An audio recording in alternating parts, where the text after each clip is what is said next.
یہ ملک ایران کا شہر اصفہان ہے جو کبھی اپنے نیلے نقش و نگار کی وجہ سے مشہور ہوتا تھا۔ یہ بہت پرانے زمانے کی بات ہے۔ اسی شہر اصفہان میں ایک رنگساز رہتا تھا جسے لوگ خواجہ رنگساز کہتے تھے۔ رنگساز دن بھر محنت سے اچھے خاصے پیسے کما لیتا تھا اور اپنے گھر کا چولہا چلانے کے ساتھ ساتھ کچھ بچا بھی لیتا تھا۔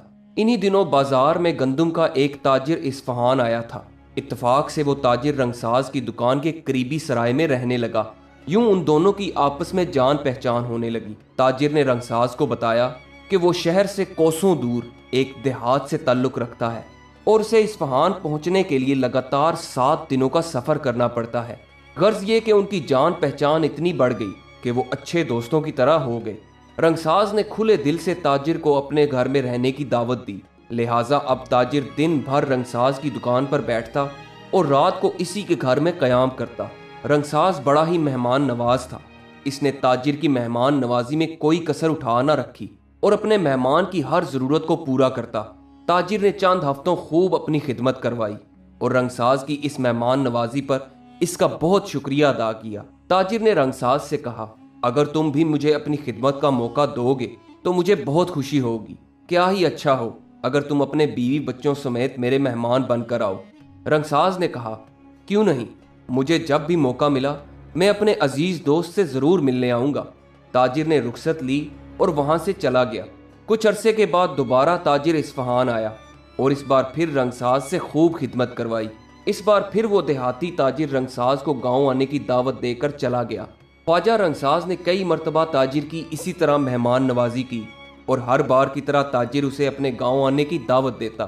ایک بار دیہاتی تاجر نے رنگساز سے کہا، خواجہ میرے دوست، آخر کب تک مجھے دھوکے میں رکھو گے اور ہر بار ٹال مٹول کرو گے؟ آخر تم میرے مہمان کیوں نہیں بنتے؟ رنگساز نے کہا کہ میں آنا تو چاہتا ہوں مگر یہاں سے سرکنا آسان نہیں۔ آدمی ایک بادبانی کشتی کی طرح ہوتا ہے، جب چاہے ہوا چلے اور وہ کنارے کی طرف لے چلے۔ دیہاتی تاجر نے رنگساز کا ہاتھ پکڑا اور کہنے لگا، اے مہربان، اپنے بال بچوں کو لے کر وہاں کی بھی سیر کرو۔ آج کل بہار کا موسم ہے، کھیتوں میں ہریالی ہے، تمہارے بچے بہت لطف اندوز ہوں گے۔ دیہاتی تاجر نے 3 بار قسمیں دے کر وعدہ لیا کہ بھائی ضرور آنا، میں تمہارا انتظار کروں گا۔ یہ کہہ کر دیہاتی تاجر وہاں سے چلا گیا۔ کچھ دنوں بعد خواجہ رنگساز کے بچوں نے کہا، ابا جان، ہمیں بھی آپ کے دوست کے گاؤں جانا چاہیے، آخر وہ کتنی التجائیں کر کے آپ کو دعوت دیتے ہیں۔ خواجہ رنگساز نے کہا، میرے بچوں، میں بھی ضرور جاتا، مگر بڑوں کا کہنا ہے کہ احسان اصل میں وہی ہوتا ہے جس میں بدلے کی امید نہ ہو۔ اگر میں احسان کے بدلے احسان کا تقاضا کروں گا تو میں اپنے بزرگوں کی نافرمانی کروں گا اور اس کا مجھے ضرور نقصان پہنچے گا۔ اور پھر بزرگوں کا یہ بھی تو کہنا ہے کہ احسان مند کے شر سے بچو۔ مگر خواجہ رنگساز کے بچے اپنی ضد پر اڑے رہے اور وہ سفر کرنے پر راضی ہو گیا۔ خواجہ رنگساز کے خاندان میں ایک بیوی، ایک بیٹی اور ایک بیٹا شامل تھے۔ بچے دونوں ابھی کم سن تھے۔ اگلے روز خواجہ رنگساز نے اپنے بیوی بچوں کو ساتھ لیا اور سفر پر نکل پڑے۔ رنگساز کے بچے بہت خوش تھے کہ انہیں بھی گاؤں کی سیر کا موقع ملے گا۔ خواجہ کا خاندان ہفتوں کے سفر پر نکل چکا تھا۔ یہ خاندان دن بھر دھوپ میں جلتا اور رات بھر تاروں کو گنتا ہوا اپنا راستہ بناتا۔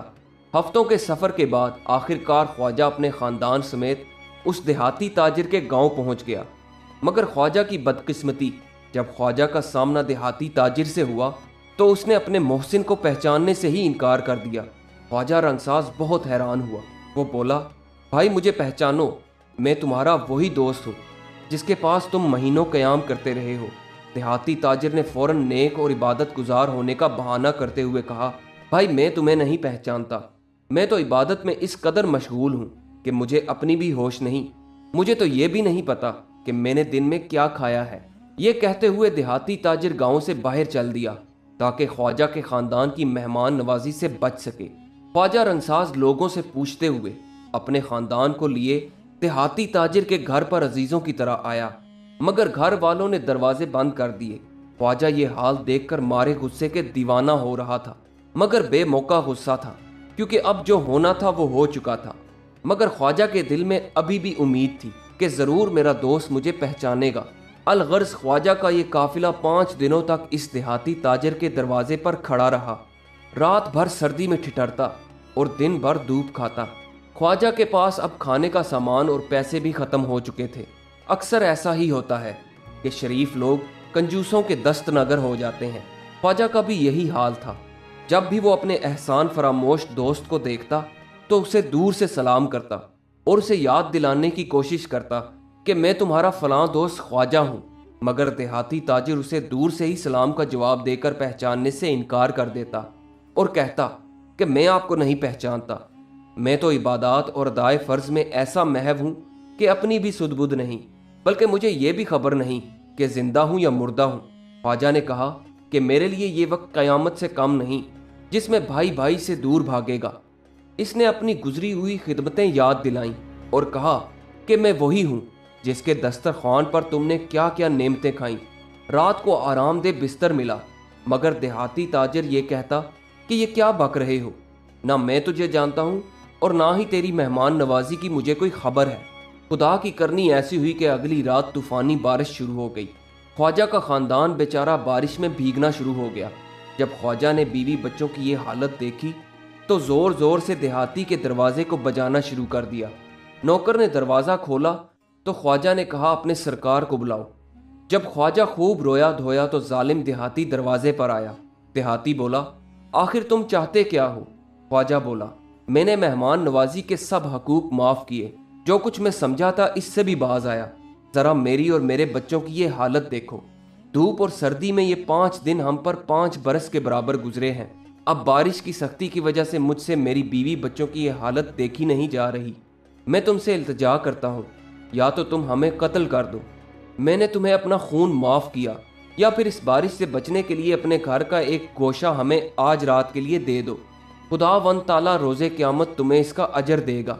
मैं वादा करता हूँ कि चाहे मुझे तुम्हारे गांव में हाथ ही क्यों न फैलाने पड़े, मैं जैसे तैसे करके ज़्यादा राह इकट्ठा करूँगा और कल यहाँ से चला जाऊँगा। इतना कहने के बाद ख्वाजा ज़ारो कतार रोने लगा। देहाती बड़ा ही पत्थर दिल था, मगर जब इसने सोचा कि कल ख्वाजा से इसकी जान छूट जाएगी तो इसने कहा, अच्छा वो सामने हमारा बागबान रहता है, वो भेड़ियों से हमारी हिफाजत करता है। आज रात हमारा बागबान बीमार है, हम तुम्हें तीर कमान देंगे और आज रात तुम हमारी भेड़ियों से हिफाजत करना। अगर मंजूर है और तुम मेरी ये खिदमत बजा ला सकते हो तो ये जगह आज रात के लिए हाजिर है, वरना कोई और जगह तलाश करो। ख्वाजा ने कहा, क्यों नहीं जनाब, इस तरह की 100 और खिदमतें बजा ला सकता हूँ। लाइए वो तीर कमान मुझे दें, आज रात मैं आपके मवेशियों और अंगूरों की पासबानी करूँगा, और अगर भेड़िए की भिनक भी पड़ जाए तो उसे सीधा सर पर तीर मारूंगा। देहाती बोला, बहुत खूब, मगर बागबान से पूछ लेना कि कौन कौन से मवेशी कहाँ बंधे हैं, क्योंकि मैं तो खुदा की याद में इतना मशगूल रहता हूँ कि मुझे अपनी भी होश नहीं। मुझे तो अपने मवेशियों का भी अंदाज़ा नहीं कि कितने हैं और कौन से हैं। ख्वाजा ने तीर कमान लिया और अपने ख़ानदान को बाग के इस कोने में ले गया जहाँ एक छोटी सी खस्ता हाल काल कोठड़ी थी। किसी हद तक बारिश से बचत मुमकिन थी। ख्वाजा बाल बच्चों समेत वहाँ जा घुसा। जगह इस कदर तंग थी कि इधर उधर खिसकने की भी गुंजाइश न थी और बरसाती पानी भी वहाँ पहुँच रहा था, मगर फिर भी सब के सब टिड्डियों की तरह एक पर एक समा गए। ख्वाजा अपने दिल में बार बार यही कह रहा था, ऐ खुदा, जो चापलूस से दोस्ती करे और एहसान फरामोश के साथ शराफत से पेश आए, यकीनन उसकी ऐसी ही सज़ा बनती है जो इस वक्त मुझे मिल रही है। बहरहाल वो तीर कमान हाथ में लिए पासबानी करता रहा। इधर काल कोठड़ी में हर मच्छर और पिस्सू भेड़िया बना हुआ था और जख्म पर जख्म लगा रहा था। इसी असना में झाड़ियों में कुछ हलचल हुई।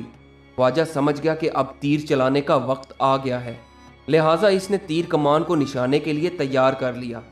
जैसे ही झाड़ियों में मजीद हलचल हुई, ख्वाजा ने ऐसा निशाना लगाया कि वो जानवर उलट कर वहीं गिर गया और एक बुलंद चीख के साथ वहीं ढेर हो गया।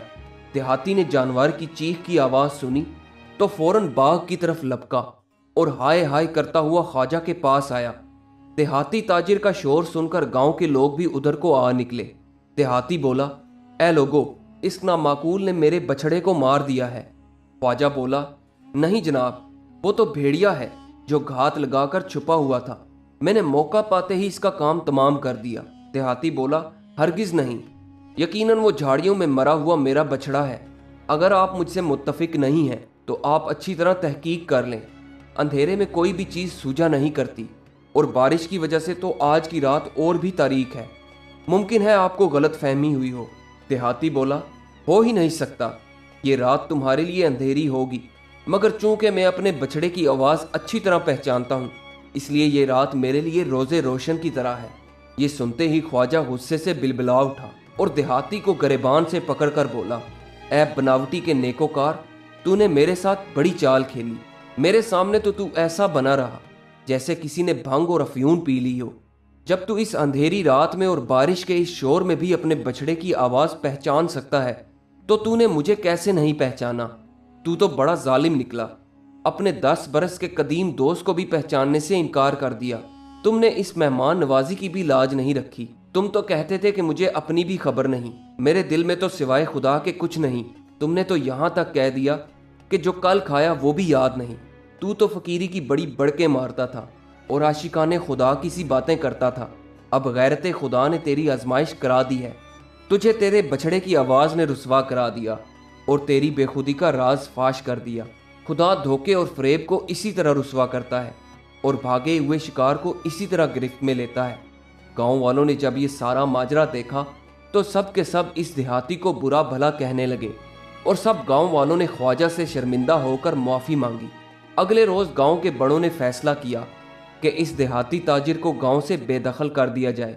चुनाचे उन्होंने ताजिर को गांव से बाहर निकाल दिया और ख्वाजा और इसके ख़ानदान को बहिफाजत इस्फहान पहुंचा दिया।